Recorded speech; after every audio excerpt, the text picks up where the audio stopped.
just about 15 minutes ago, we got the news that JJ McCarthy is going to be out for the entire 2024 season after he underwent a full repair on his torn meniscus that he suffered during the Vikings preseason game against the Las Vegas Raiders on Saturday. So a very unfortunate turn of events. Yesterday we talked about this and we understood that it was definitely on the table in terms of him being out for the entire year. It sounds like the way that they were approaching this surgery was that they were evaluating him and they weren't going to be able to make a clear-cut decision on whether or not to do a full repair or just do a trimming of the meniscus, depending on the level of concern there. And ultimately, the Vikings decided to err on the cautious side.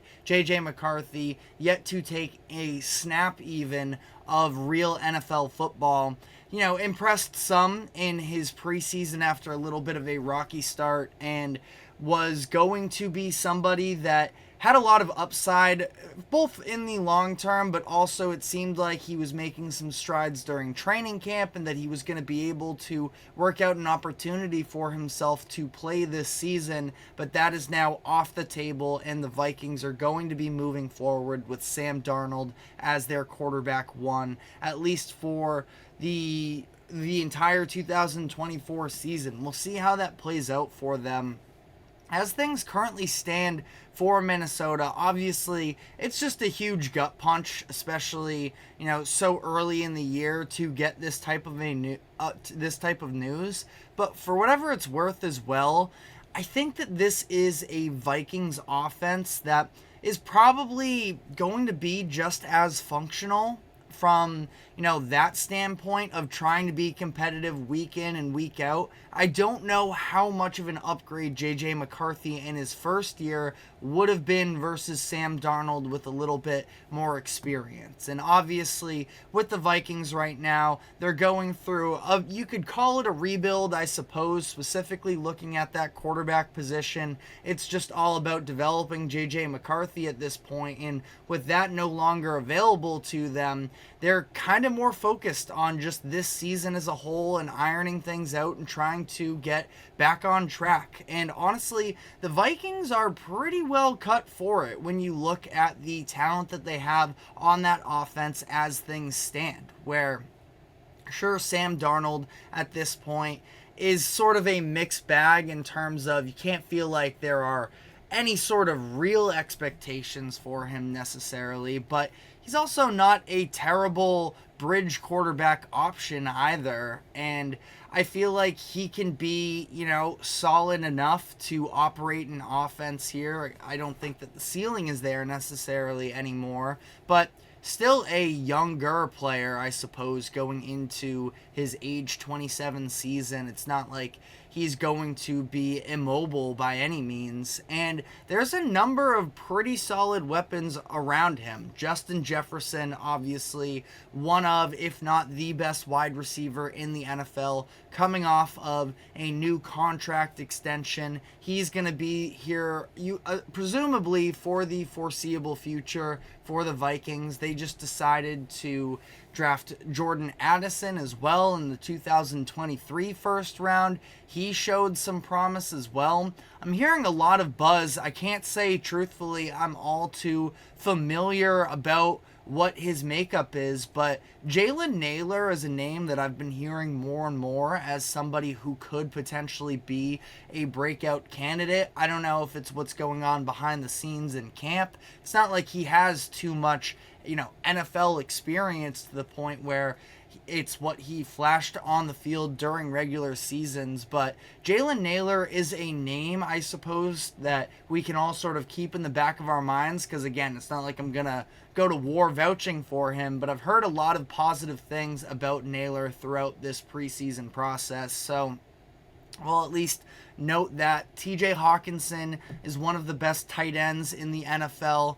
and a an acquisition for them a couple years ago. He is a very legitimate option for them when healthy. And their offensive line, I was talking about them a little bit, at least for what my perception was. I mean, it's a better offensive unit than I think I was actually fully aware of. You know, Christian Darrisaw is obviously a name, as I believe he was a former first round pick. He was a first round pick in 2021, and when he's been healthy, he has been an incredible addition for the Vikings at that left tackle position. Brian O'Neill had a much better season than I think I was aware of. He was first among right tackles in ESPN's pass block win rate. So the Vikings offensive line, they might actually be able to hold up in the pass game even better than I was initially anticipating. Now, the run game is where Minnesota has been weak as of these past few seasons. They definitely get an upgrade, in my opinion, at least as to where things were trending last year. The Alexander Madison RB1 experiment didn't go the way that many Vikings fans were hoping for, but to have Aaron Jones just sort of fall into their laps the way that everything played out this offseason, and the Packers going after Josh Jacobs and not having room for Aaron Jones, I mean, specifically, you can definitely mark those games between Minnesota and Green Bay that Aaron Jones 100% has circled on his calendar. So I do think that the run game is going to be better this upcoming year. I'm not going to tell you it's going to be a top 10 rush attack in the NFL by any means, but again, you know, the expectations can only be so limited, I'd argue, with Sam Darnold, but it can actually still be, you know, a net average offense. Kevin O'Connell, I think, is a great offensive mind, and when you have some of the skill players that they do, I mean, the foundation is there. And then I really liked what they did on defense in free agency. We talked yesterday about some of the additions of Jonathan Grenard, Andrew Van Ginkel to help beef up their pass rush a little bit. Had to see Danielle Hunter leave in this exchange, but still, Grenard is a younger player that I think probably had his best season yet for Houston last season. Andrew Van Ginkel, another player, when fully healthy, he was a really nice pass rusher for the Dolphins. Bring in Blake Cashman as well to sort of help bolster up that front seven as well from a linebacking position. And this can be a pretty, especially considering where the Vikings were last year, I believe they were the number one defense in terms of blitz percentage, or percentage of plays that Brian Flores called a blitz for. So being able to go out and pick up some players that will help you naturally be able to apply the pressure a little bit more rather than having to rely on design blitz calls could definitely be a step in the right direction for this Vikings defense. And ultimately, they're playing in an NFC North that has a lot of talent. The Lions obviously sort of became Cinderella run, almost makes it feel disrespectful to what they were. But I mean, they were in the hearts of everybody in America, essentially, unless you had rooting interests against them, that I think that they were sort of one of the most popular teams. Everybody just feels good for a Lions franchise that hasn't had much to celebrate over the past couple decades, and they were obviously very talented. The Green Bay Packers sort of emerged with all of their youth talent. Jordan Love sort of rising up here and putting the expectations back on in Green Bay. And then, I've talked about it before, I'm definitely a believer in the Chicago Bears and what they're going to look like over the next couple years.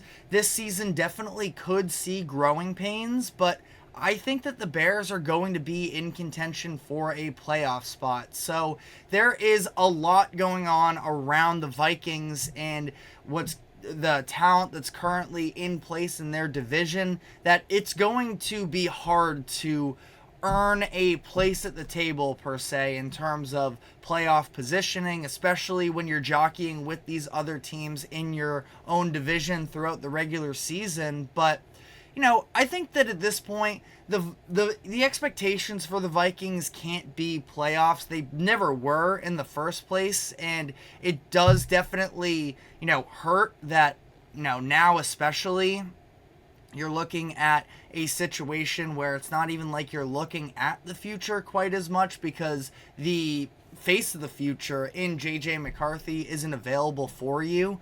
But the Vikings were dealing with all kinds of injuries last year, and I think that for them, just sort of figuring out what their identity is, again, I mentioned learning to refine that run game a little bit more. That's something that JJ McCarthy obviously always had something to lean on when he was at Michigan. That's definitely not how we view the Vikings at this point. So seeing if they can sort of work on that run game, their entire receiving core, when you look at their top three in Justin Jefferson, Jordan Addison, and Jalen Naylor, they are all, young players drafted. I think Jefferson was the first one that was drafted in 2020. So all players that have been taken in the last 4 drafts, showing what they have and how they can play with one another.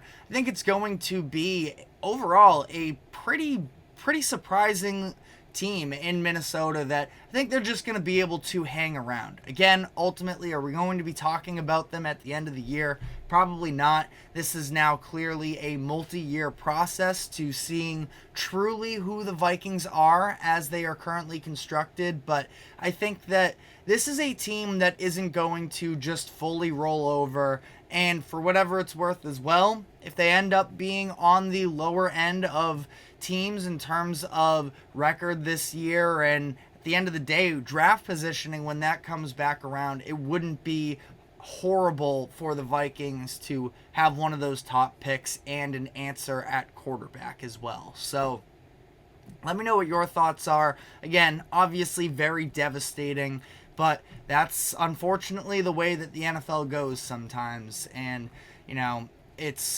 it's going to be, again, a process for Minnesota moving forward, which is also the same case that can be said for another one of the rookie quarterbacks that were drafted in the 2024 draft. Drake May and the New England Patriots have been trying to work on taking the next step after what has been a stretch of a few disastrous offensive seasons in New England, and things don't seem to be going all that great coming out of the Bill Belichick and throw Mac Jones, I guess, in there a little bit, at least in that era. So I want to talk about what some of the stories are that are coming out of training camp, the struggles with the offensive line that are currently taking place, and why it does have me a little bit worried about what the direction of the New England Patriots is, and did they mess this past offseason up? So we're going to be diving into all of that, but first, a quick break. Do not go anywhere. We will be right back.